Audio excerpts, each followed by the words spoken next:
what's going on. Now, another 60 minutes of the biggest beats. I like it.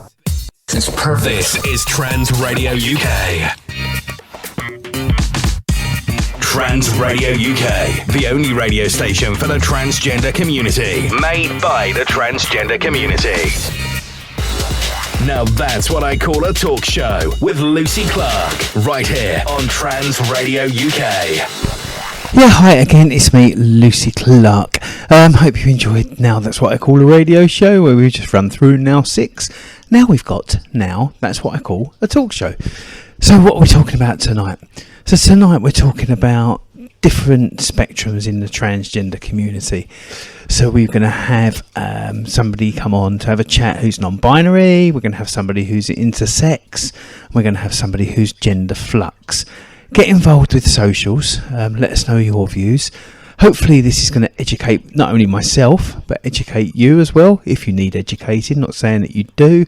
But I think we all need a little bit of education now and then, don't we? I think we all appreciate what a trans female and a trans male are, and how they identify, and the pronouns that they'd expect, etc. I know I certainly, she, her, I'm a trans female. I think that's fairly, I think we got that, haven't we? But have we got the others? Do we need educating? Intersex people, do we actually know the history, what they actually have to go through? We're going to find out on the next hour and a bit, right here on Now That's What I Call a Talk Show with me, Lucy Clark. Now that's what I call a talk show with Lucy Clark, right here on Trans Radio UK. Okay, our first guest this evening is Majojo. So, hi Majojo, thanks for joining us. Hey Lucy. And how are you? I'm great, thank you very much, and thanks for having me. No, thank you so much for joining us. I think it's a really important subject and something that we've been wanting to cover on the station for a while. And obviously tonight we are going to have a great big discussion and hopefully educate not only myself but the listeners as well. So, yes, the floor is yours. Talk to us. Tell us about yourself. About myself, a few people in the community probably know me by now. I used to sing in Manchester Lesbian and Gay Chorus a few years back, and I then left because I became a trustee of Sparkle, the national trans charity. Mm-hmm. And I was a trustee and events organizer for just short of 2 years, and I left earlier this year for work commitments that were just not compatible anymore with so much charity work on top. On the side, I also sing a lot. I've never left the singing for possibly about 37 years now. Wow. So now that I've got some more personal time, I do open mics in the gay village in Manchester. Right, okay, and cool. the likes. Yeah. Ah, fabulous. Right, so obviously you're aware what the subject that we're talking about tonight. We're talking about non-binary, intersex, and we're going to have somebody on a bit later to talk about that. But yourself, what is your situation? And help educate us. Right. I would say, first of all, it's a nice change from Brexit. Most definitely, yeah. Myself, right now, I would say I identify as non-binary. It's if I'm to be completely honest, I'm still work in progress, because non-binary is an identity that hasn't had a lot of information out and available for a very long time. And so for many, many years, I had doubts about myself, and I didn't quite know how to put words onto how I felt. And it's only through my connections with people that used to work at Sparkle that I managed to find information that brought some clarity. Possibly, what's important about non-binary is that non-binary is not being both. It's not identifying as a bit of male, a bit of female. It truly is about identifying as neither. Yep. So I don't identify as a woman, although I was born with the body of one. Mm-hmm. but I also don't identify as a man per se, even though I'm probably a lot more on the male side of the spectrum. I would have to admit than the female one. Definitely not on the female spectrum at all. Right. Okay. And yeah, just, when did you trying to put into words, when did you have you always personally felt that you don't identify it either way, or I mean, you mentioned that sort of working at Sparkle and stuff. I mean, how was life for you when you was a bit younger, sort of the teenage years, etc., and stuff like that? I answer to your question is yes, and that's the reason why it was so confusing. Because since I can remember, I always felt inside that I did not identify as a woman. Whenever there would be a mention made of me being either a lady or a girl, I could feel it really hurting. But because I did not identify as a man either, I did not quite know where to place myself, and that leads to increased gender dysphoria, because you feel like there is something wrong with you because you don't fit on either of the models that you think are the only ones to exist. And it's when I got closer to people that used at the time to work at Sparkle, in conversations the topic came up, and that's where I found information. I think the first time was in a conversation where I said jokingly, well, I'm just a weirdo. I don't belong anywhere. And I explained why. And the person I was talking to said, well, don't you think you may be non-binary? Mm-hmm. And at the time, that was the first time I'd ever heard the term non-binary. So I asked for more explanation about it. And that's where I sort of began my journey, or as a binary transgender person would call it, my transition. Yeah. In many aspects, I think when you're non-binary, a lot of your transition is psychological. It's coming to terms with who you are and understanding who you are. And the physical aspect of it is minimal in comparison to a binary transgender person. Right, yeah, no, I get that.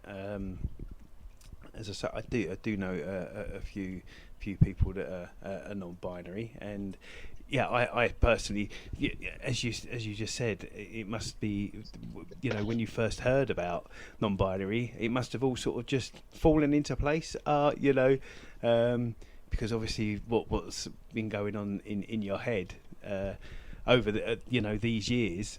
It must be really hard. I know that being a trans female was really hard for me, for what was going in my head. So I can't imagine how it must have been for yourself. It was tormenting, let's say. It was torturing myself over the question of, do I have something like an issue, a mental health issue that's stopping me from accepting reality, or do I even exist in terms of, am I valid, or am I just kidding myself?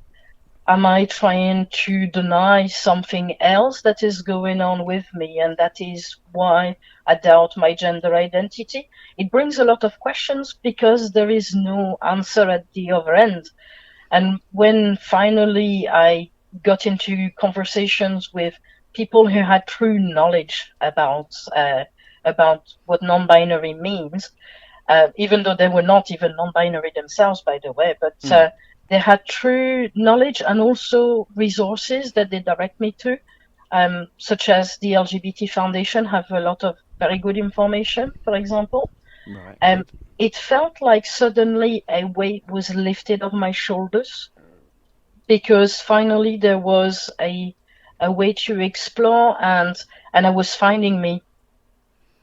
Suddenly there were answers, there was more clarity. It was not at all weird or abnormal. to feel the way I feel.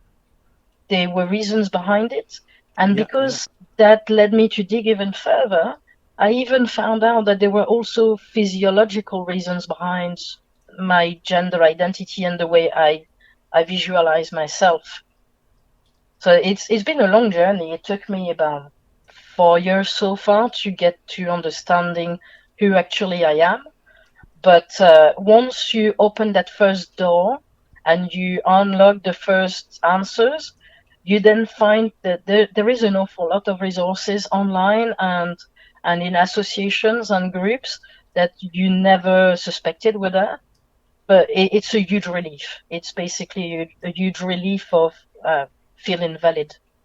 Right, no, that's brilliant. I mean, yeah, so that's great information for anyone out there that may feel that they don't feel that they fit in a box of male or female, that they can go, as you just said, there's lots of resources and stuff online for them to go and get information from, which is great. I mean, I'll be honest, I had a conversation with my daughter, and she explained it absolutely amazing to me. Unfortunately, she's not around, so I can't get her on to come and have a chat with us. But I think obviously the younger generation of today, I think that they'll probably be more educated than the older generation for sure.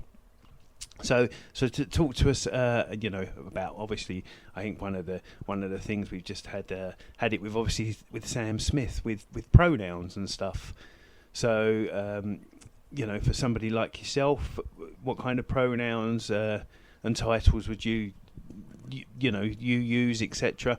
And also tell us like the challenges as well, because in kind of filling in forms, something as simple as a form that we fill in, we're filling in forms all the time, aren't we? Even if we're just signing up for something online, it's there's always them boxes that you have to tick. Is there now for yourself, is there boxes now that you can tick, or what do you do if there's not?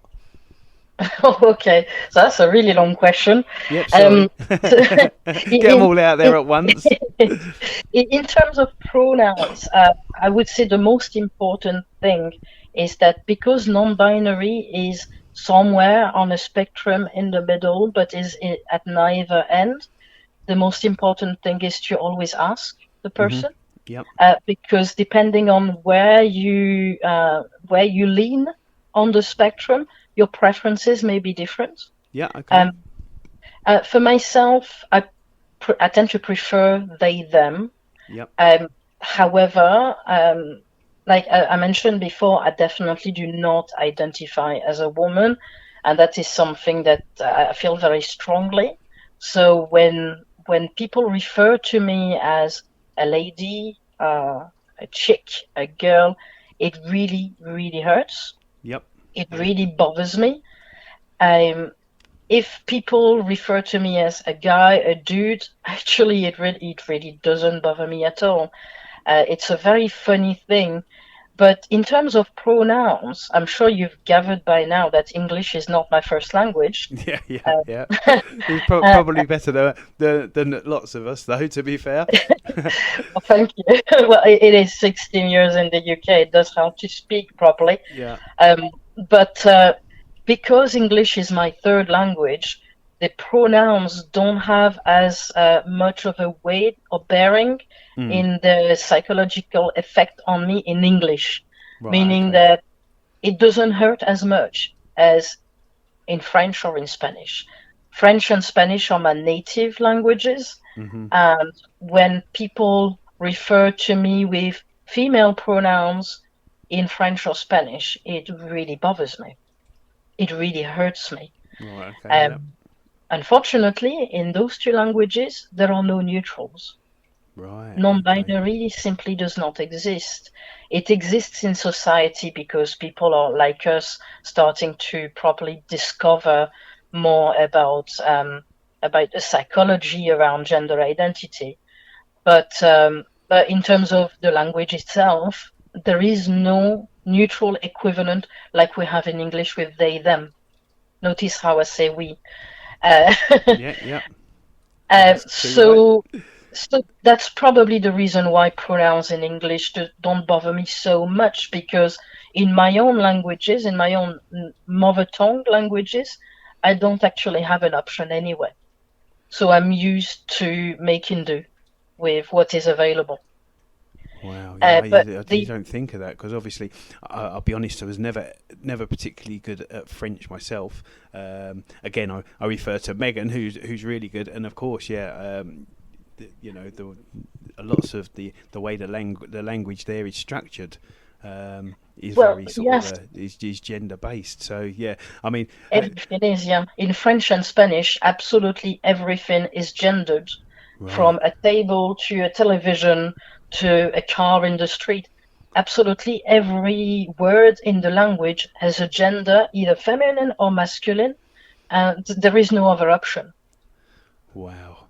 Well, I think that moving forward, they need to adopt a new language, which is obviously not going to be easily done. But I mean, it is 2019 now, so perhaps obviously not knowing what it's like in them countries. So it must be. I mean, assuming that you possibly do go back to either France or Spain, that must be really hard.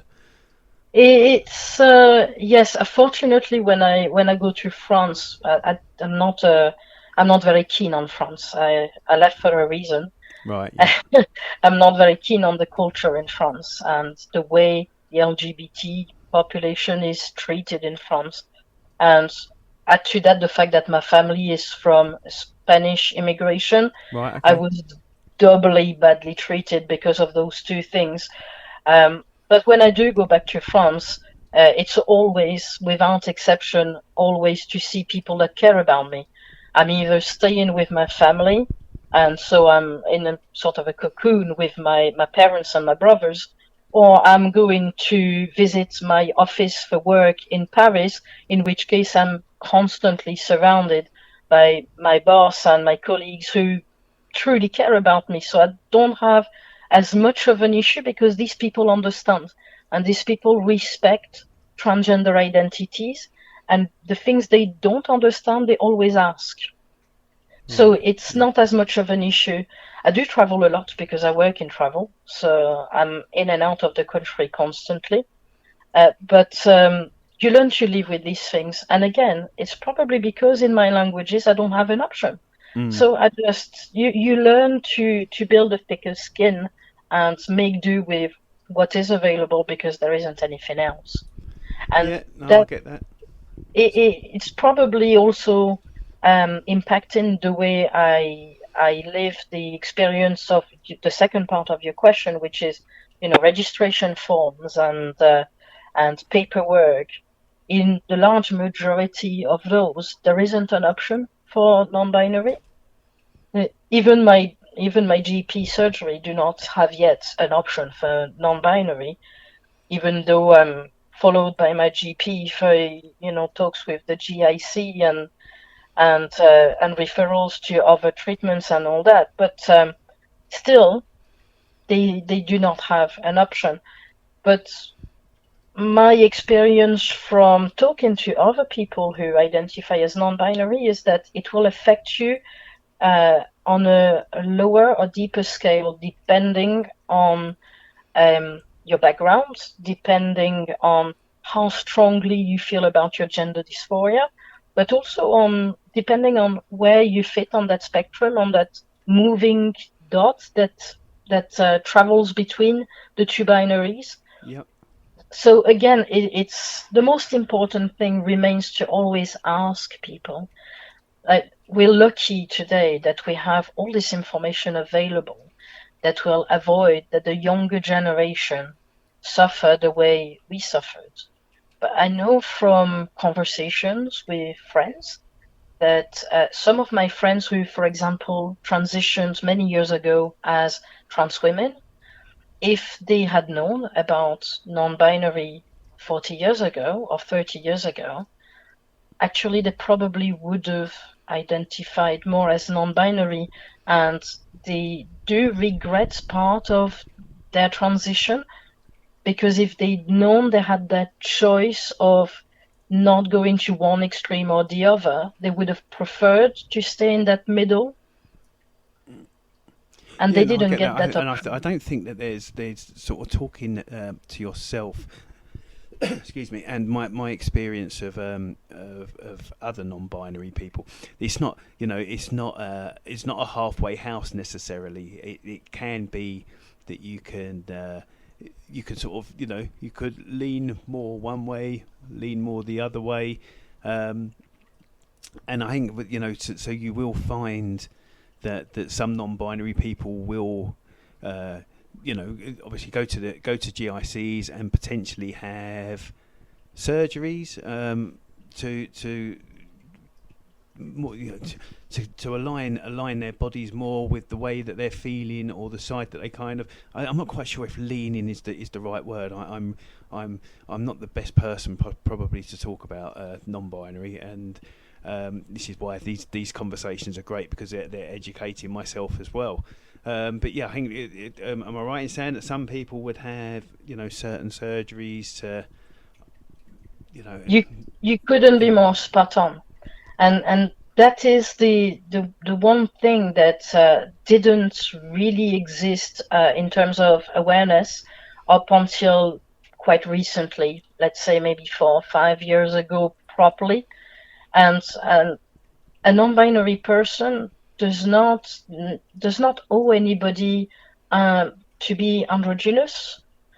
You will see non-binary people that will appear to you as extremely feminine or extremely masculine, and a non-binary person can have a number of surgeries or decide not to have them, can also be on HRT, because it's about finding the comfortable position on that spectrum where you feel you are entirely yourself. That does not mean that if you look entirely like a man, with using air quotes, that you're a trans man, in the same way as if you were born with male genitals and you transition towards a very feminine appearance, and to the outside world you look very much like a feminine woman. It does not mean you're a trans woman if inside you still identify as non-binary. And it's the big difference between gender expression and gender identity. And I think that's one concept that a lot of people are still struggling to understand. And the old saying, judging the book by its cover. Yeah, of course, yeah. That's the reason why it's so difficult to explain non-binary to somebody who does not identify as such, because a lot of it is how you feel inside, and it is not necessarily visible. Yeah, I think that is great, and it's very interesting for you to say that that's some people have transitioned because the boxes there were male or female, but they felt more towards the feminine side, so they've transitioned to trans females, when actually no, they're not. They're actually non-binary, but lean more to that side, if you like. So that's interesting, and it's great for the younger generation now that that we know about non-binary, and in years to come they'll be out, they'll know where they sit, which is great. And it must be hard for the older generation that they're now like, oh well, actually that's where I sit, but I suppose at least it is there now. I'm just looking, and obviously non-binary's got its own flag, which is great. And I did see that flag at Trans Pride in Brighton, and I did actually go and speak to somebody and sort of say, hey, not quite sure what that flag is, and they explained it was a non-binary flag, so that's good as well, so that that people can be seen, especially at the sort of events like that, showing their support or the fact that they are, which is great. And you're the proof that it's a good thing, because your first reaction was to go and ask. I think that's the key. It's to get people to communicate. because the true message is you are who you say you are. And whilst 30 years ago, a transgender person was pretty much pressured into choosing a side, and had probably some of their surgeries, for example, had them because they felt pressured that they had to pick. You don't have to pick anything because you are who you say you are. Yep. Your body is yours, and doing or not doing certain things to your body to modify it, to align it with your personal image of yourself, does not make you any less valid. No, exactly. I mean, I'm looking here as well. You know, there's obviously research and studies are all fairly recent. You know, as you just said, you can't go back 30 years because the non-binary, even though it existed, it wasn't out there, if you like. But there was just there's in Canada, they did a spoke to the LGBTQ plus population, and they did a survey, and it actually showed that of 906 respondents, 19% of them identify as non-binary. So that's that's nearly a quarter of the people that responded. Identify as non-binary. So just goes to show you, the kind of figures that we're actually talking about within the community. It goes to show as well the impact that society and common rules can have on the choices that people make for their own life, because since the non-binary identity is a little bit better known about, I don't know if you've spoken to many of them, but I certainly have spoken to many born female who for years and years identified as a butch lesbian, to put it in crude terms, because that's as close as they could get to understanding what was going on with themselves. And when they started understanding about non-binary identity and understanding themselves better, their sexual orientation suddenly relaxed, because they realized that they didn't have to force themselves almost to appear a certain way to society and pretend that they were only attracted to women, when in fact their doubts came from their gender identity and not the sexual orientation. Yeah, brilliant. No, that's a great point as well. Now, obviously, I'm assuming that you know some people that have, and I know myself, I actually haven't spoken to them about it, but with the GICs, I'm assuming now in 2019 that they're open and willing to sort of talk and discuss about what a person is where they want to progress, if you like. Yes, however, there is still some progress to be made in the way that, at least for the information that I got from my GP, when she referred me to the GIC, I think in Nottingham, what we found out, we were a little bit shocked that I received a letter saying that the wait list would be 4 years. Yeah, ridiculous. Whilst they were supposed to be not only the best indicated GIC for non-binary people, but were also supposed to be the fastest. And so she inquired about it and got told that the reason why the waitlist for non-binary people is so long at some GICs compared to binary transgender people is that according to their statistics, non-binary people are less likely to commit suicide, so we can wait longer. Wow. Yeah. Oh my God, that is just... So it's not ideal. The It's just good crazy. is that they are open, but there is still a lot of work to be done. And in my honest opinion, a lot more information, resource, and freedom to be given to GPs, because if my GP had the sufficient information and freedom, she would just take care of things herself. She would not wait on a GIC for that.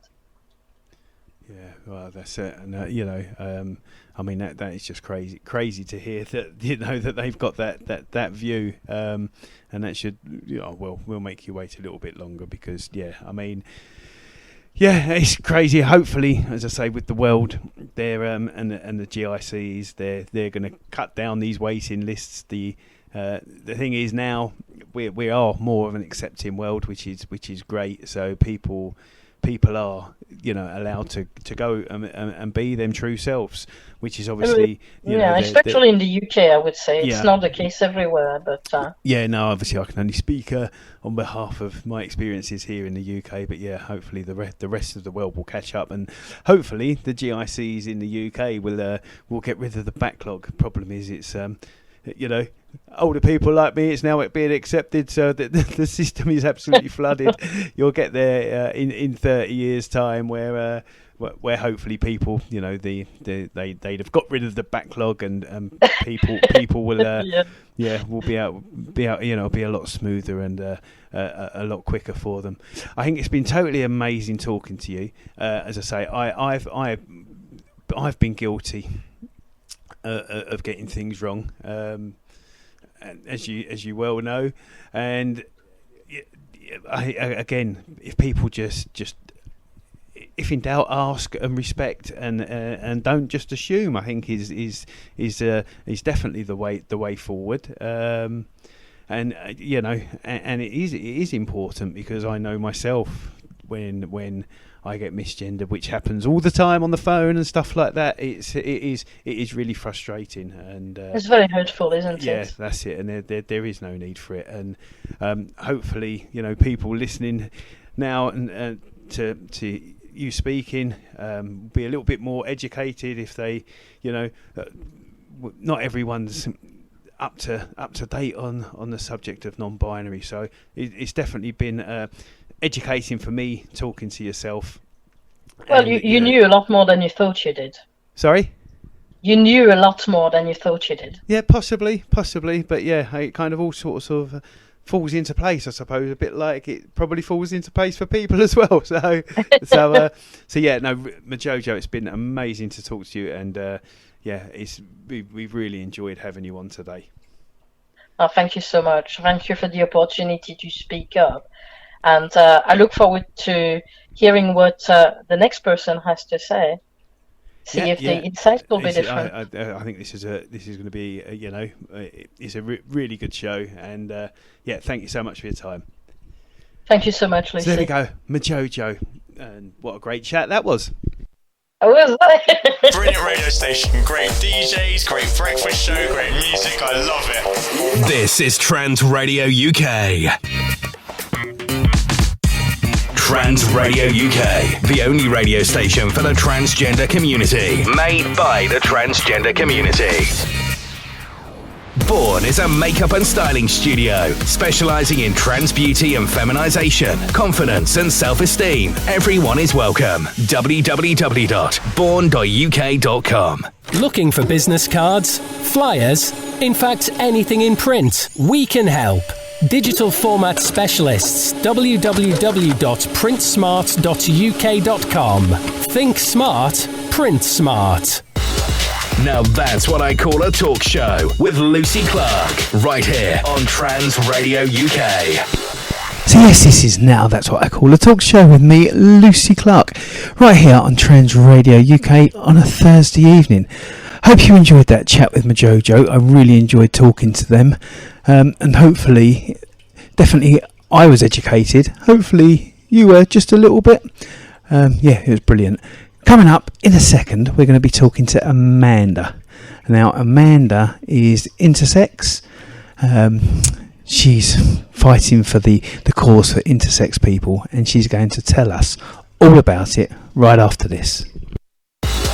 Now that's what I call a talk show with Lucy Clark, right here on Trans Radio UK. Okay, right. Next caller. We've got Amanda on the line. So Amanda is going to talk to us and hopefully educate us all about intersex, what it's like to be intersex, and hopefully give us loads of information. So hi Amanda, thanks for joining us. Hello. And how are you? I'm good. How are you? Yeah, very well, thank you. Well, thank you so much for joining us today, or tonight, should I say. Yes, we obviously an important part of the community are intersex, and I don't think people are. There's enough education for people about what it's like, struggles that you may have, etc., etc. So, yeah, without me waffling on, talk to us about yourself. Okay. I was born intersex. Intersex is very rare. I reckon my condition, or if you could call it that, the way I was born, is probably 1 in 2 million. Okay. I was born with both genitals, both reproductive organs. That was vagina and penis. But I don't have a uterus or a womb. But I do have ovaries. And of course, I don't have testes. So even though we were both born with both reproductive organs, I'm actually sterile. So I can't have children. Most intersex children, when born this way, are mutilated, in that the NHS preference is to actually mutilate the vagina and keep the penis and bring the person up as a boy, which happened in my case. And I tried my best to be a boy. I even got told off by my mum on several occasions for walking like a girl and speaking like a girl. But those two attributes that are very, very difficult to counteract when you are female. Anyway, after I was born, my mum cried for the first 3 days because everyone was going up to the cot and saying, "Oh, what a beautiful baby. Is that a boy or a girl?" And she didn't know what to say. So the choice was made by the NHS. As I say, I brought up as a boy. When I got to the age of around about 8-9 years old, I started to go for injections. These injections were periodically every 6 months. And only recently I found out that was actually injections of testosterone. The problem was that obviously my body was counteracting that. So by the age of 12, I'd started to grow breasts.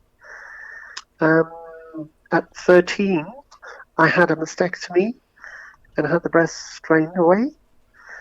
And then when I got to the age of 17, I did something rather silly because I was getting bullied an awful lot and mistreated by boys at the time. And I tried to commit suicide. And that's when the doctors delved a little bit deeper, and the endocrinology department came back and said, "This is a girl. She's got XX chromosomes." So from the age of 18, I've been female. Sorry? Wow. So can they not do them tests sort of, at birth? What gives the NHS the right to decide? And I'm sorry, I'm just. This is why we're having these conversations tonight. I'm gobsmacked, to be honest with you. Many. It's a long-standing story that many intersex people have actually gone through life not knowing their actual chromosomes. In which case, obviously, years ago, they would have taken on the wrong gender and had to pursue it for the rest of their lives. It's a very difficult one. I know of various intersex people around the country in the UK. Also know a lot of people internationally. Generally, intersex people like to keep quiet about their genitals. It's not the thing that you actually like to advertise, and it's quite personal. I'm quite different because I'm an advocate for intersex people and the way that we're treated by society.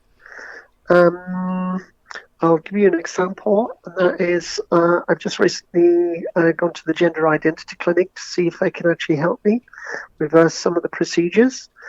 But as they've told me, and the consultant mentioned this when he actually saw me the last time, was, Amanda, we normally see people that are either a male or a female wanting to change into the opposite sex. He said, what I have in front of me is a female wanting to be a female. And he said, there's nothing I can do for you.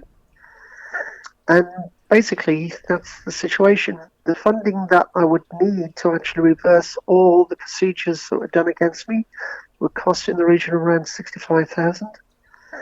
And it'd be very, very difficult to actually get a surgeon to actually perform those ops in this country. I'd probably have to go to the US. Wow. Well, I'm just baffled by it all, to be honest with you. I think that I can't understand how the NHS can just make that decision at birth. I mean, is that still the case today for people that it are, is, that are born yes. intersex? If you Google BBC intersex and Great Ormond Street, you'll notice that they're actually still performing genital mutilation. And the NHS make that decision. I mean, you know. Yes, we were all brought up as boys because obviously the male reproductive organ seems to outweigh the female, Right, okay. which is quite a masculine thing. The way it was put to me by one doctor was, well, we actually thought that would be better for you, being that we wouldn't accept castration. It would be better to just mutilate the vagina because there's no use for it. Because it's an easier, probably. Absolutely, yeah. Wow, that is. I mean, but if you can imagine, after I had this operation initially, a series of them between 3 to 6 months of age, and it has left me with very little feeling in the nether regions. Wow. I mean, surely they must do tests for chromosomes and stuff like that, generally, that's done through puberty. I mean, I know. Oh, right, okay. I mean, I'll be honest. I'm not an expert on them in any way, shape, or form. Yeah. And for me, I'm sure if you looked at my chromosomes, they're completely different to what I actually am. Yes, yeah. Well, I totally support the transgender community because I know what you're going to have to go through. Because I actually had large amounts of testosterone put in my body, it has given me. My height is 6 foot, and I do have that sort of manly feature in my face and certain parts of my body, which is all through the drug testosterone, which is actually a growth gene, which has actually given me that feature. I myself, I don't mind because when you was going through puberty. it's me. It's the way I am. So. And like I say, as an advocate for intersex people, I like to go out and show that there is a third gender out there.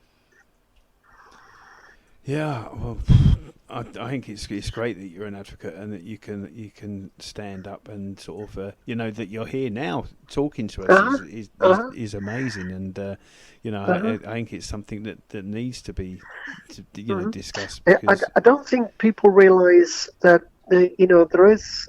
They reckon that it works out at around about 1.7% of the world population are actually intersex. Right, that's quite a high, number really. I think if you, it is. With all it is respect, when you actually take it 7 billion people. Yeah, I mean, I would. I would again, as you said, people are not going to go round and sort of say, talk about your genitals and stuff like that. It's your gender it's identity a very, very is what personal it is. thing. And Yeah. Where I have problems in that I've been very successful professionally, but on a personal note, it's been difficult getting into relationships and that type of thing. Yeah, so, I can only because imagine. people find it quite difficult themselves to actually appreciate what I've gone through and the person I am today. So. Yeah, I mean, I as I say, the figures there that you tell us are, that's quite high. And apart from yourself, I only know of one other intersex person that's she didn't confide in me. We were just having a conversation, and she went, "Oh, by the way, did you know I'm intersex?" And I would never have known in a million years if she hadn't have told me. So I'm sure that there's plenty out there that are, but I'm just baffled that the NHS can just go and make these decisions for people at an age where 3 months old, you can't decide and you can't tell anyone exactly how you're feeling. I mean, can these procedures not be sort of left until somebody's in the state? We are trying. Intersex UK is an organisation that's been set up to try and lobby Parliament, but we don't, because there's only there's just a few of us. we find it difficult, especially with the media, to actually get them to recognise us as such, let alone Parliament and trying to change the law. So it is a very, very difficult one. In the situation that I've got myself in regard to try and get the procedures reversed, the NHS have come back to me and said this is purely cosmetic. It's not required. With the NHS, with all respect on you, I mean, and there's obviously lots of different cases out there, and I'm assuming that not every case is the same. People are going to be born with different organs and absolutely and what have you, not on chromosome levels that are every case will be different. But for me, I mean, wow, the NHS have done this. And you're telling them, well, hang on, you've done the wrong thing here, and it might be cosmetic, but I'm sorry, in my opinion, it's their mistake. All I can do now is they need to try write and it, make people understand that we are born with various degrees of intersex. I know somebody that actually is in America. America seem to be, in certain states, more switched on to intersex people. Right, okay, that's good. And babies that are born with a different biology to most. And I know of a gentleman who's intersex in Boston. And he confided in me that he has a thing called diphthallicterata, which is that he's got a vagina and he's also got two penises. Right, okay. Which is a totally different, condition altogether than I have. So, in saying that, it's not really a condition because we don't suffer from it. It's just our body, and it's just the way that we've been born. Yeah, I get that. All we would like is, especially in the future, is that people are aware, and if they do give birth to a child with both, leave that person alone. Just let them grow up. Make the decisions later on in life, surely.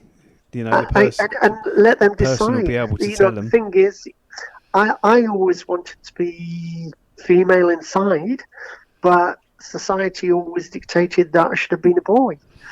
So to appease, I tried to be a boy. Yeah, I get But that. then when I couldn't do the boy, the boys' activities and the way they played because they were so boisterous, and I wasn't, it was very, very difficult. So lots of So tears. forgive me. I mean, what things like so somebody that's born intersex, what would their birth certificate say, for example? Because obviously they're still very binary. Because you're actually adopted as the male gender, you would actually, on my birth certificate, it does say male. Oh my goodness. Yeah, I'm actually a female. Yeah, I mean that is have, just completely messy. I was going to swear. Then that's a complete, for somebody like myself that's transgender and understand how it is for us and what we have to do to get things like birth certificates changed, and I get that. That's fine, but I cannot understand how, I'm baffled. That's why these conversations are important, to educate, our listeners, and not only that, myself. I can't understand how that they can allow. Surely, some logic needs to be, taken here, and people in the right places need to actually, look into this, because, you're female, and that's blatantly obvious, I think, to anyone that's met you and knows you. And wow, I'm lost for words. I'm just baffled that and can't understand what it must be like. And as I say, I know from my journey how easy it is. Well, it's not easy, but I understand where we go. But wow, it's been difficult for me because I was taken out to school when I was 13 because obviously I had breasts and I was bullied by boys. Yeah.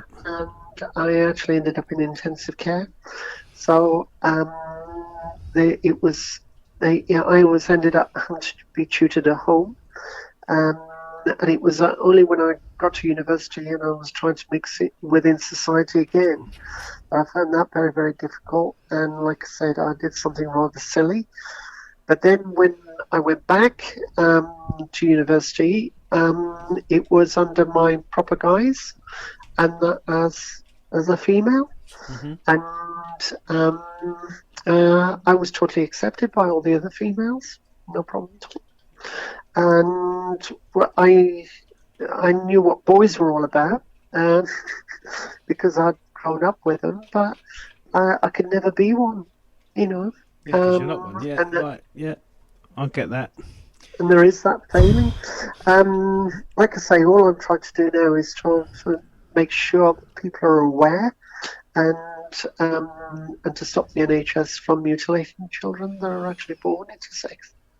Yeah, I well, you got my support 100%, because I feel that, and I'm no expert at this in any way, shape or form. This is why we're having these conversations to, as I say, not only to educate our listeners, but to educate myself.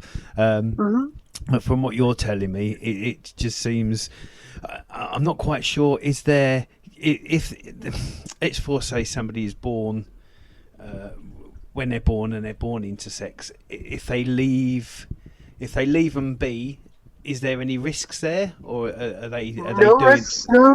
We're healthy babies. Right. There's no issue. So there's no risks whatsoever. They just think, well, you can't. They just think where that we need that other box, the child, isn't it? The child will actually face some sort of, sort of bigotry when they're growing up because they have a different genitalia. So what they try to do, they try to appease society by, like I say, doing these procedures, which are unfortunate when you do get into later life, like myself. So all I can say is that what I do try to do is not only be an advocate for intersex people, but also the trans community, because over the last 12 or so years, because it's become more of noticeable, it's become more publicized. I find that I can actually help a lot of trans people because I went through that procedure sort of years ago, whether it was trying to be a male or whether it was becoming a female. Yeah, gotcha. Yeah. You understand? Yeah. I remember watching a TV program just recently, and it was about various transgender individuals, some going from female to male, and others going from male to female. And my friend who was watching it with me, she was saying, "You're not getting upset about the male becoming female." And I said, "Not really. But what was upsetting me was the female wanted to be male. Because that's what I tried to do when I was younger." Yeah. And they were having, the mastectomy, and it's what happened to me. So I felt more attached to the female becoming male and understood that more. Saying that, what I like to do, especially with the male to female trans, is that I can help them in the way of makeup and how to walk, talk, that type of thing. Yeah. I think some of us need all the help, especially you can hear my voice. Anyway, I was just reading as well. But obviously, we've spoken about the there's varying levels of intersex people, and I like reading and just doing a bit of research as well. It says that there's some intersex traits that are not always visible at birth. That's true. Some babies are born with ambiguous genitals, and while others have ambiguous internal organs, and unless you actually have the received genetic testing, some people might even know. So there's put the figure of 1.7 that you mentioned is probably a lot higher, because there's probably a lot of people out there, without wanting to scaremonger anyone, there's probably people out there that are actually intersex and don't even realise that they actually are. No, it was only until I was 13 that they actually acknowledged I got ovaries. Right. Up till that time, I didn't even know I got ovaries, Right, yeah. But obviously they're not non-active. It's just the way my body had developed. But they're more active now, actually, than they've ever been, because they create an awful lot of estrogen, Okay. So because I was given lots of testosterone, as the years have gone by, my body's counteracted that by creating lots of estrogen now. Right, okay. So, so I can be sort of very tearful at the best of times. Yeah. Oh, it's been amazing to talk to you, and you've definitely educated me, and there's obviously a lot more education that people can do themselves if they go online and have a look. Absolutely. And if Google they, it. And there's obviously, you just said that there's a society as well, which is great, and obviously I've seen you with it. There is we've got our own flag. Got your own flag, so people see it's yellow with purple circle. That's the one. That's brilliant. Yeah. So we're going to get these flags out on our socials as well, so everyone's aware of what they are. If you can imagine, we tried to do our own little pride in London once, and 12 of us turned up. Okay. Well, it's 12. That's a start. That's a start. I think and then I hear about there's 1,500 trans people that actually paraded in London at the weekend, which is absolutely amazing. Yeah, that's good. So that's another story for another day. As we've obviously covered that, and we won't get into that conversation on this show tonight. Okay. But Amanda, it's been totally amazing, and really do appreciate you coming on and talking to us. And You're more than welcome. You've definitely educated me, and we'll definitely get you on again at some point. And I wish you all the very best with the NHS, and I hope that they actually see that they've made a mistake and they need to right that wrong. Yes. And I'm sure on behalf of all our listeners, we wish you all the very best on your own personal journey. You. Okay. Okay, well, that's lovely. Thank you very much, Lucy, and I Thanks wish for you joining us. and the station all the very best for the future too. Okay? Thanks, Amanda. There we go. Lovely Amanda. A really enlightening conversation. Really great to have her on board and to tell us her story. Now that's what I call a talk show with Lucy Clark, right here on Trans Radio UK. So how informative was that, shall we say? Amanda's lovely. I have met her in person, and to actually hear a story and the struggles and what some intersex people have to go through is just really crazy, really. But it was really lovely to talk to her. We wish her all the very best in her journey.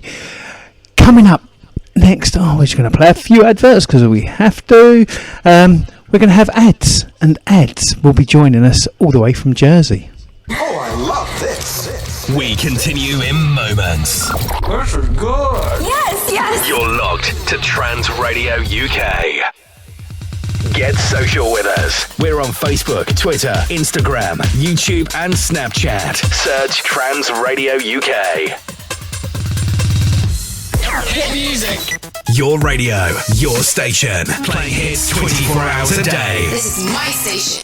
Transradio.co.uk. Now that's what I call a talk show with Lucy Clark, right here on Trans Radio UK. Okay, I'm delighted to be joined by Ads. Ads is joining us all the way from Jersey. So hi, Ads. Hello. And how are you? I'm very well today, thank you very much. Good. Well, thanks for joining us. Obviously, we're having a discussion tonight that you're aware of. So the floor's yours. Tell us about yourself. I'm Ads. I'm in my 30s. I identify as gender flux with the pronouns of they and them. Other than that, I live pretty much what I consider a normal life. Unfortunately, I live on a small, reasonably tolerant island, and I don't get too much trouble from people. Well, as do not many of people in our community who identify as trans or whatever, really. Right, okay, that's good. So explain to us what gender flux is. Well, gender flux, as far as I'm concerned, it means that someday I vary what my gender is. I was assigned male at birth, but some days I am definitely feminine. Other days I'm not, and some days during the day that can vary on me as well, which can make planning wardrobes very entertaining. Right, okay. And how's that, going on with life, how's that affect you? It doesn't affect me too much. My work are pretty good about it. I work in a customer service role. I do tend to present mail at work. So very occasionally I do come across as sort of quite camped people at times. So if I suddenly am having a day where I am female, but still dressed in boy mode, as people would call it. Other than that, I don't really care what other people think anymore. I've given up on... but we all know what it's like. We just eventually get to the stage where I have to do this. This is me. Sod you all. What you think? I don't care. No, that's a great attitude. That's a great, that you can. I mean, basically we're all people, so it doesn't really matter what other people think. But it's good that you can, identify, or just be yourself, and how you dress, and stuff like that. That doesn't matter. You just kind of wake up and think, right, today I'm gonna, present in this kind of way, or just throw some clothes on and see where it takes you. Yeah, quite often. I have my wardrobe generally is pretty gender neutral anyway because of this. But it is pretty much where my mind takes me at the time, and how I'm feeling at the time on what I wear, which I think identifies with most people who are of any gender anyway. You don't wear certain things for certain occasions, or you dress in certain ways because you need to feel that way that day. Yeah, so of course, if you get up and you want to glam a little bit, you can, and there's no issue, and people shouldn't, obviously judge. Now, I know somebody that classify themselves as gender fluid, which obviously, we've got all these different terminologies, haven't we? And it's we do. Not that we need to put anyone in boxes, but I'm assuming it's great about the trans umbrella. Exactly. Yeah, we're all under the trans umbrella, which is which is why we're there. So we've had a discussion with other callers tonight about flags as well. So is there a specific flag for Gender Flux? There is a Gender Flux flag. Right, okay. It runs from pink through to blush, through to grey, through to a light blue, then another blue, then to yellow. I'm not totally sure what they stand for, because I tend to, whenever I'm at a Pride event, I will run with the standard rainbow flags and with the trans pride flag, as I'm a big supporter of the trans community on my island and wherever I can support the trans community. So I will always stand by their side, no matter what. That's good. That's great. Now, talk to us. Obviously, you're from Jersey. So, what's the? Did I say feeling? Or I'm not quite sure what the word I'm looking for. What's the feel like around Jersey? I mean, you've just recently had a Pride event in Jersey. We recently had Pride, which is amazing, and my thanks go out to Liberate Jersey and Liberate Guernsey for organising that, as they do every year, and this year was the biggest. So is it linked with Guernsey as well? Yeah, we used to run separately. We now run every other year in each of the main islands, basically. Right, okay. So we're off to Guernsey next year, which should be interesting. I've not been to one of theirs. I don't know how they run, but I've just been booked to go and work their one next year, so we'll see how that works out. Mm-hmm. What's the actual... I know that this is not a geography show, but what's the distance between the two islands? I think the distance between the two islands, it can't be far. I'm just trying to think. Sorry for putting you right on the spot. It's going to be sort of, probably from the closest point, it's going to be less than 10 miles. Right, okay. So still a fair distance. You couldn't sort of jump in a rowing boat or go and swim it. I can't remember the exact distances off the top of my head. Is there links between the two, as in a transport link? Yes, we've got boats and planes that go between the two. Of course, yeah, right, okay. And being islands, we have the sort of similar sort of competitions that you'd have between different cities or towns in the UK as well. So yeah, Jersey people stereotypically don't like the Guernsey people, and vice versa. We have big football match between the two islands and big rugby matches between the two islands every year, and etc. Right, yeah, no, I was just trying to work out the kind of the geography. Obviously, if you're sharing a Pride event, of the logistics of people getting, from one island to the other. 10-minute flight or a hour by the ferry, so not far.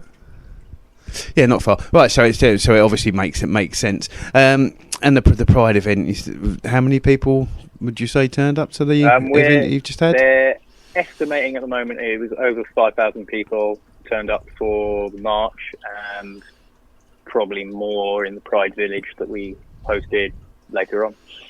Right, and there was obviously a mix of, the whole spectrum that's covered under the LGBT. Oh, we had the whole spectrum. We had, I don't think there was anything that wasn't represented. With that many people, with that many flags, it's hard to spot all of them. Yes, of course. Right, so going back to being somebody that identifies as gender flux, how does that work with yourself, with pronouns and what have you not? I tend to, with pronouns, I tend to tell people it's they, them, but if I'm clearly female, I will go by she, her, and if I'm clearly male, I will accept he, him.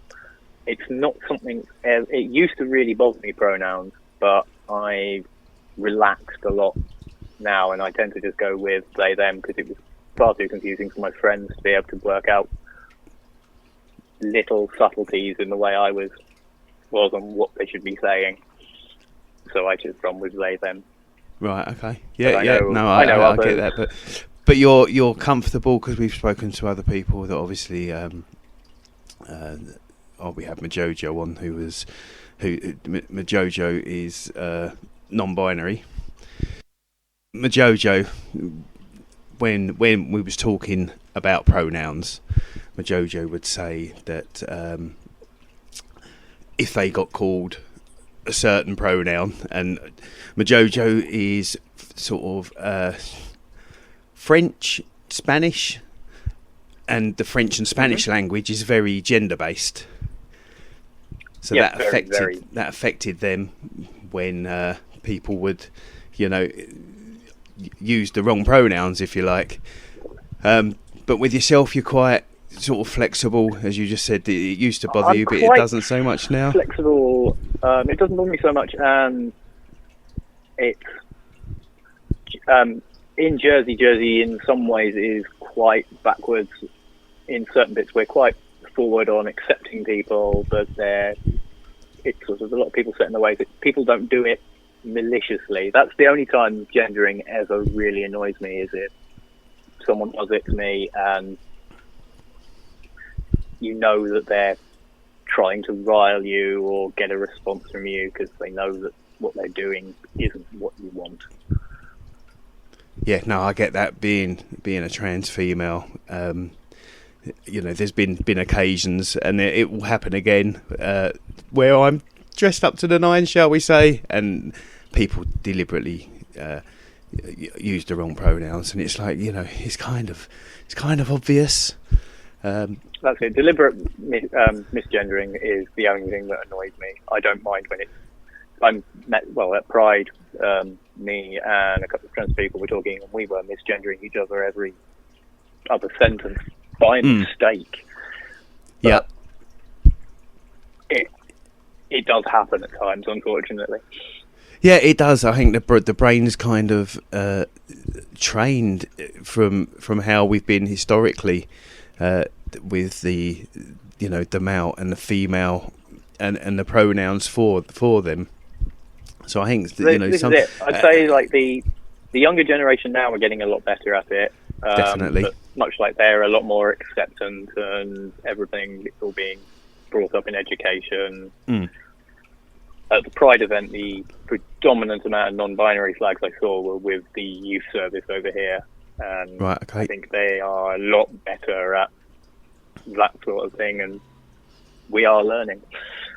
Yeah, we are, and again, go back to the conversation that we've had earlier tonight, where we've, there was a talk of people that were sort of the older generation that had transitioned to female, but they actually now found, they actually would have said, had non-binary sort of been around 20 years ago, if you like, as in, talks about and what have that is where that they would have fallen into. But obviously back then we just had my transitional journey. I started as I identify, I'm trans, and everything. It's only through counselling and speaking to people and doing research that I've found gender fluid, gender flux, and the non-binary umbrellas and gone, or sub-umbrellas and gone, oh, actually, yeah, that's where you sit. This feels right. Mm. Which is good, and it kind of explains, and that's why we're having the show. Considerably easier. Sorry? It does make airport security considerably easier. Right. Okay. Yeah, I think it's good that we've got these, because there are people that sit in different places, and just having, you know, the two is not right, because there are people that do sit between. That's it. We're a spectrum. Pardon? We're a spectrum. Yes, definitely.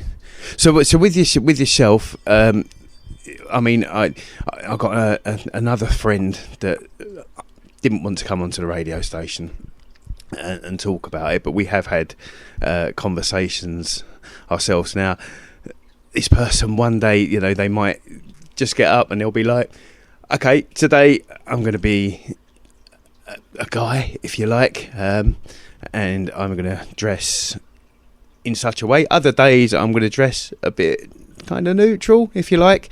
And then another day, I'm just going to go totally glam, which I think is fabulous. And yeah, I think you know, that somebody can be that just. Is it not confident? I'm not quite sure of the word again. That, you know, but that at ease with themselves, that they can sort of just wake up and go, yeah, this is going to be me today. Yeah, that's pretty much it. Say I don't necessarily. Some days I don't necessarily have a choice, and that can raise its own problems. But most of the time, yeah, no, and it is purely down to the fact that I think 10 years ago or so this week it would have been a lot harder. Maybe 15 years ago it would have been possibly impossible. But now workplaces have introduced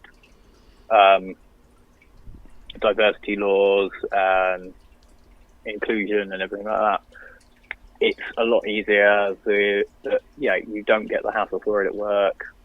You've got protection if people give you hassle with it when you're out and about anyway.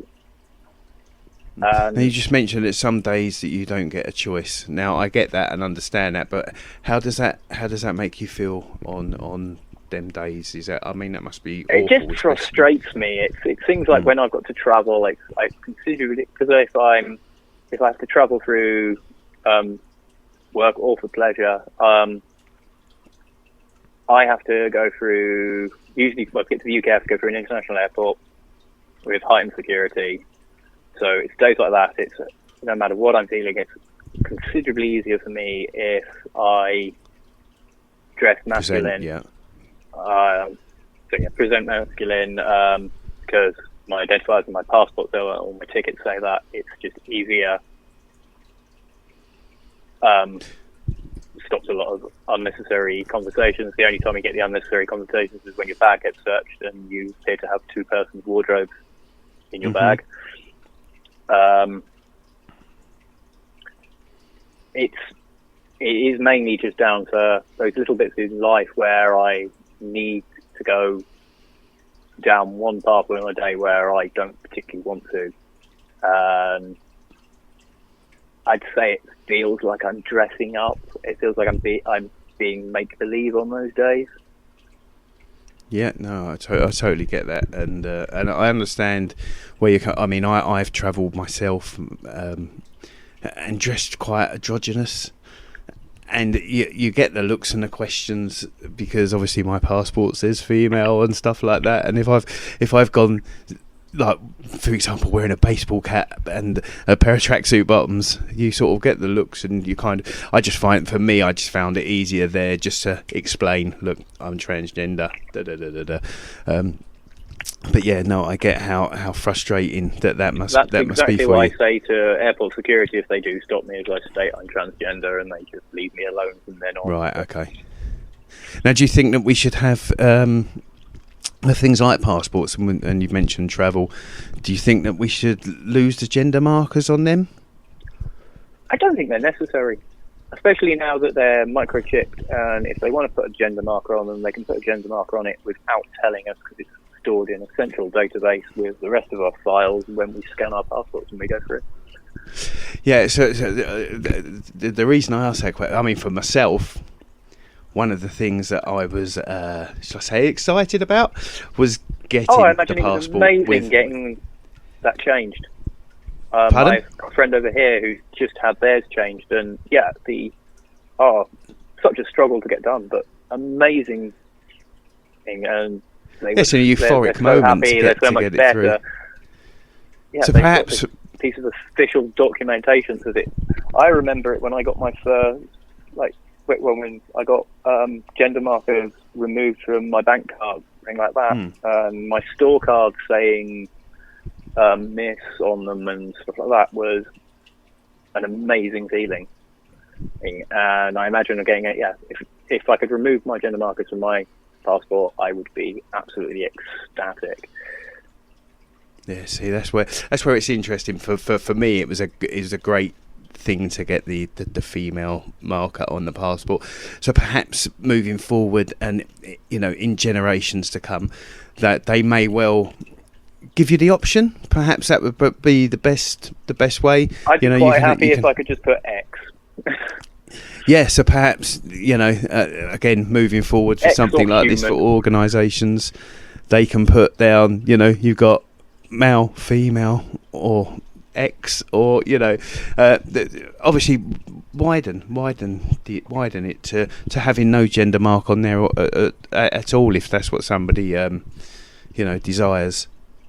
I think we're getting that way. Yeah, I think we are. And hopefully, if people listen to conversations like this that we're having with various people within the community, they might understand a little bit more. Well, let's hope so. And I know that, we've got groups over here that communicate with the government. I know that Fox and Owl in the UK are continuously speaking to the UK government, especially pushing things for non-binary people. And I'm hoping that, long may these eventually, people, even if it's just to get these organisations to leave them alone, they'll actually make the changes.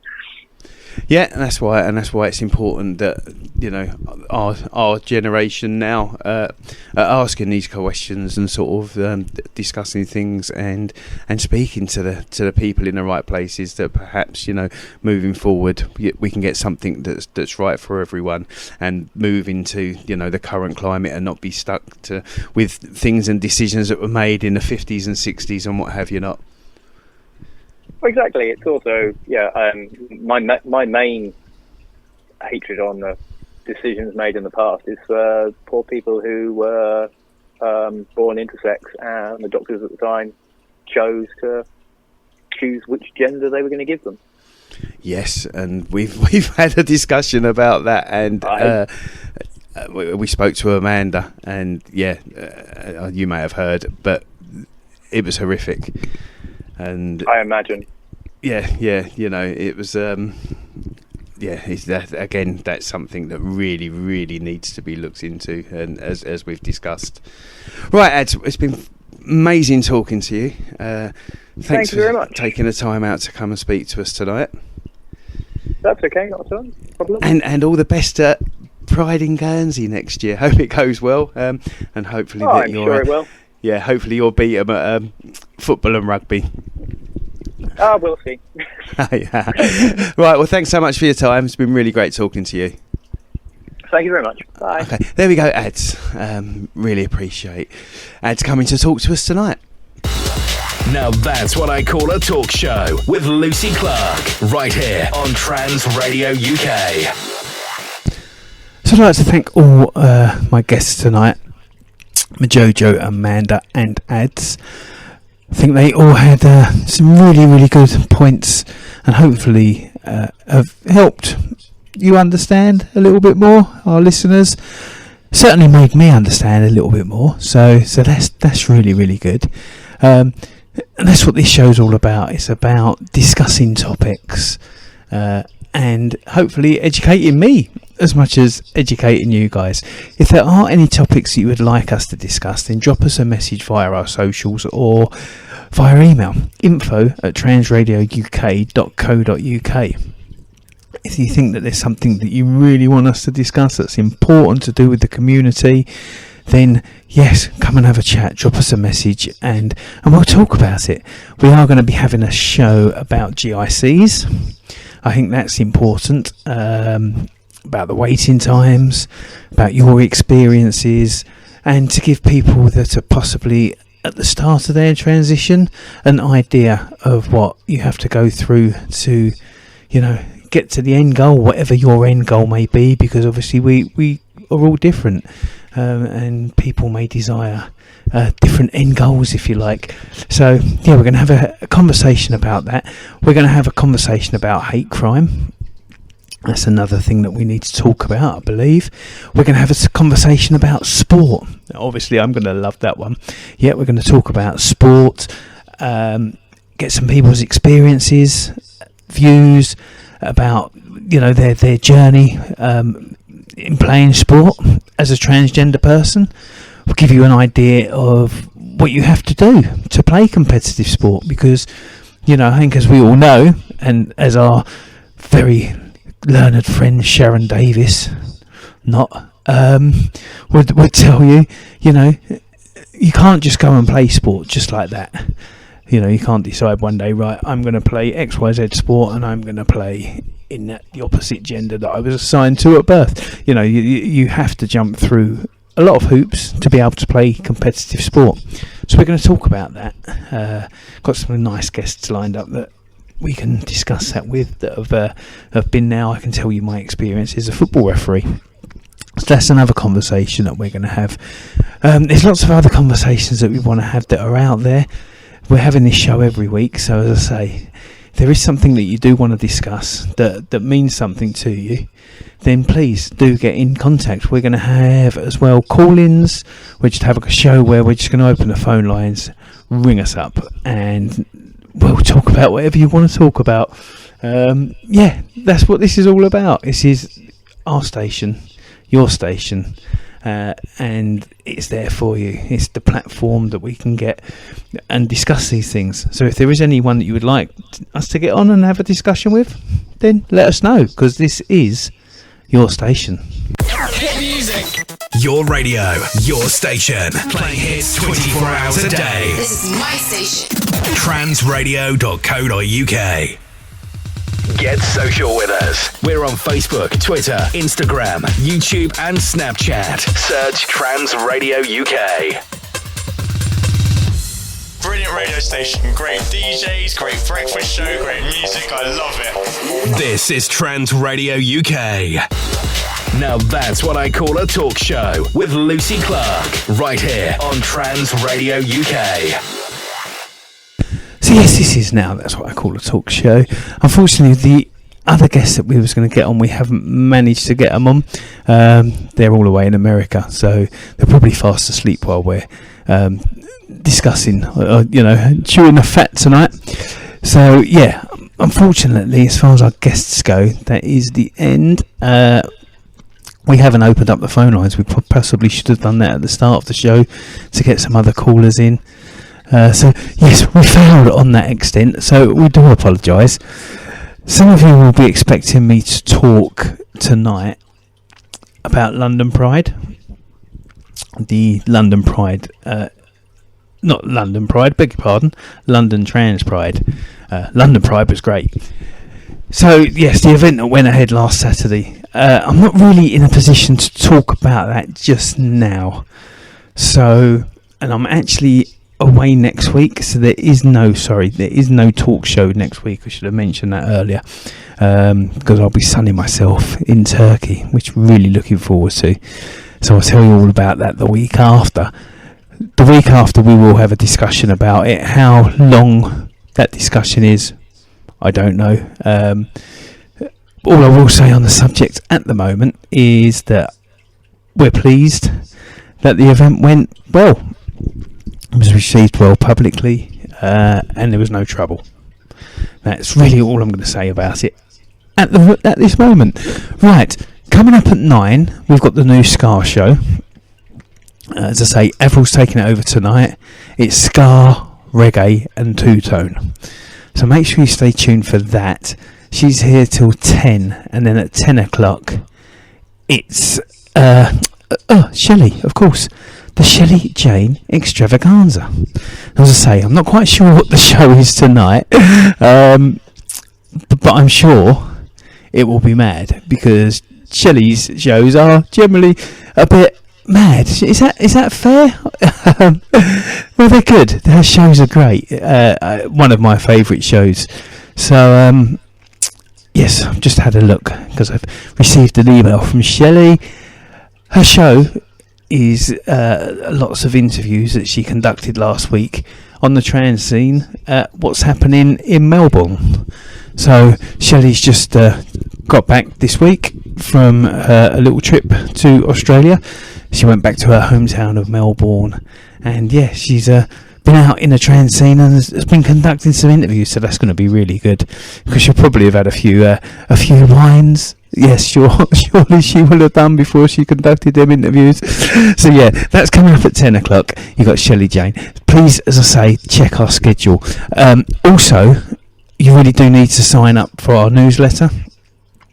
The newsletter has got some news coming out. Of course, that's why it's a newsletter. But tell you how you can win £1,000. Not to be sniffed at.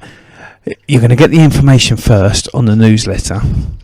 Only 100 people will have the chance to win this £1,000. We've got a damn sight more than 100 people that receive our newsletter.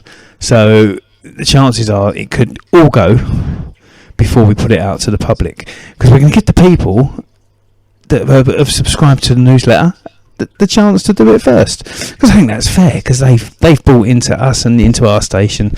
So we're going to give them the chance first before we put it out to everyone else. So sign up for the newsletter if you haven't done so already. You can do that on our website. There is a link on the home page. If you've not signed up for it already, you will get a pop-up once a week. I think even if you do, we still annoy you with that pop-up once a week. So go sign up for that, get the newsletter. We also have, I'm sure you got it by now, an Android app and an Apple app. Go search Trans Radio UK, download that. Please give us 5 stars, because it helps the station. This is your station. No point giving us 3 stars, because you're just going to knock us down the rankings and stop people listening. And we don't want that, do we? We want to keep the station going, and we want to keep the station vibrant and there for everyone. We've had some people that have found us that were unaware of Trans Radio. And they found us because they just searched trans on an app and saw Trans Radio UK and downloaded it, and now they're listeners, and we've got people that are interacting, and it's fabulous. So please help keep us at the top. It is important. Head to Amazon as well if you've got an Echo, and type in Trans Radio UK in Amazon, enable that, and we have a skill, and then you can talk to Alexa and just get her to play Trans Radio. Just ask her, open Trans Radio, just like that, and she'll play it. So fabulous. So that's really, really good as well. So there's lots happening. Go and have a look as well at the website while you're there at our team. You'll see that we've got loads of new presenters. We've also got 2 new ambassadors. A brand ambassador in Samantha Hayward. So hi Samantha, welcome to the team. And an ambassador in Kelly Maloney. I think everyone knows Kelly. She's a friend of the station. She was the first person that we actually done an interview with. She's been on the station many times. She's going to come and get involved in these chat shows as well, which will be really, really good, because she's got some fabulous views, and she's now officially an ambassador for the station. So hi to Samantha and hi to Kelly. Thanks for coming and joining the team. We have also got new DJs. Go check them out as well. If you want to gig here, we've got a few little spots. There's not many. It might be 3 o'clock in the morning.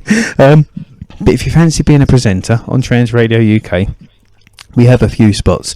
We can tell you how to do it. We can help you along the way. So that'll be really good as well. Yeah, what else have I got to tell you? I think that's it. Christmas ball. We've bored you to tears with that. We do still have some tickets. Come join us for a great night out. You can get a hotel down the road for £30. You can go to Pink's after, if you're still up for it, because the ball will finish at about 1 o'clock. Pink's is open till 6. You're going to get free entry at Pink's. Marvellous club. If you've not been there, you have to go once in your life. Now is your chance. The ball is going to be absolutely amazing. We've got BB Vox. She's going to be your entertainment for the evening. We've got a disco. You get a 3-course meal. You get, after the 3-course meal, you're still going to get mince pies and coffee. I mean, come on, how good is that? It's going to be an amazing night. Dress up to the nines. It's an amazing venue. And you're going to meet lots of the team, because I think most of the presenters are going. Not all of them, but most of them are going. So you're going to get a chance to meet us if you haven't met us, and meet lots of other people, lots of other listeners and supporters of the radio station. So that's going to be a really, really good night. What else is there to tell you? Oh, there's loads, I'm sure. But that'll do for now. Make sure you stay tuned. Make sure you sign up for the newsletter. Repeating myself, I know it's important that you do. Any shows that you want, give us a shout. We've got a Scar show, as I say, coming up. You've wanted that. We might have a Disney show coming up soon as well. I mean, how good was that? We cover pretty much everywhere else. We haven't got a rock show yet, so if you like rock and you fancy doing a bit of rock for us, come join us. Come join the team here at Trans Radio UK. Right, what is the time now? Let me have a quick look. Because obviously we've got till 9 o'clock and you don't want me sitting here till 9. So we've got 24 minutes till 9 o'clock. So what we're going to do, I think we should play a bit of 80s. Fancy a bit of 80s? What do you reckon? Yeah, let's give you a few tunes. Yeah, we'll give you a few tunes. Why not? Avril's here at 9. I'm Lucy Clark. This is now That's What I Call a Talk Show. Hope you've enjoyed this evening, and I shall see you soon. You take care now, and goodbye. Now that's what I call a talk show with Lucy Clark, right here on Trans Radio UK. Get social with us. We're on Facebook, Twitter, Instagram, YouTube, and Snapchat. Search Trans Radio UK. Oh, I love this. We continue in moments. This is good. Yes. You're locked to Trans Radio UK. Hit music. Your radio, your station. Playing hits 24 hours a day. This is my station. Transradio.co.uk.